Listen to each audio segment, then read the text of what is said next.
വാർത്തകൾ വിശദമായി. നടൻ ഷൈൻ ടോം ചാക്കോയെ പുറത്താക്കാൻ ഒരുങ്ങി താരസംഘടനയായ അമ്മ.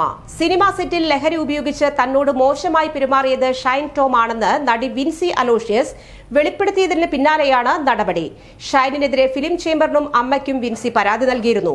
സൂത്രവാക്യം എന്ന സിനിമയുടെ സെറ്റിൽ വെച്ചായിരുന്നു ഷൈൻ മോശമായി പെരുമാറിയത്. നടിയുടെ പരാതി പരിഗണിക്കാൻ തിങ്കളാഴ്ച ചേംബർ മോണിറ്ററിംഗ് കമ്മിറ്റി അടിയന്തര യോഗം ചേരും.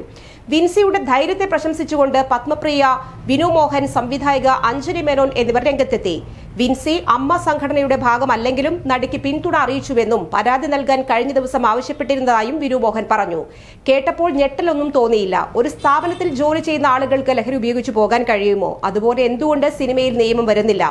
സെറ്റിൽ കർശനമായ നിർദ്ദേശങ്ങൾ നൽകി ലഹരി ഉപയോഗം തടയേണ്ടത് അവിടുത്തെ സംവിധായകനും നിർമ്മാതാവുമൊക്കെയാണ്. എന്തുമാകാം എന്നാകുന്ന സാഹചര്യത്തിലാണ് ഇതുപോലെ ഉണ്ടാകുന്നത്, അഞ്ജലി മേനോൻ പറഞ്ഞു. ഇന്ന് വിൻസിയെ പോലുള്ളവർ വന്ന് സംസാരിക്കുന്നത് തന്നെ വലിയ ഭാഗ്യമാണ്. സിനിമാ സെറ്റും ഒരു തൊഴിലിടമാണ്. മറ്റു മേഖലകൾ പോലെ തന്നെ അച്ചടക്കം ഇവിടെയും ആവശ്യമാണ്. സർക്കാർ ഉൾപ്പെടെ ഇടപെട്ട് സുരക്ഷ ഉറപ്പാക്കണമെന്നും പത്മപ്രിയ പറഞ്ഞു.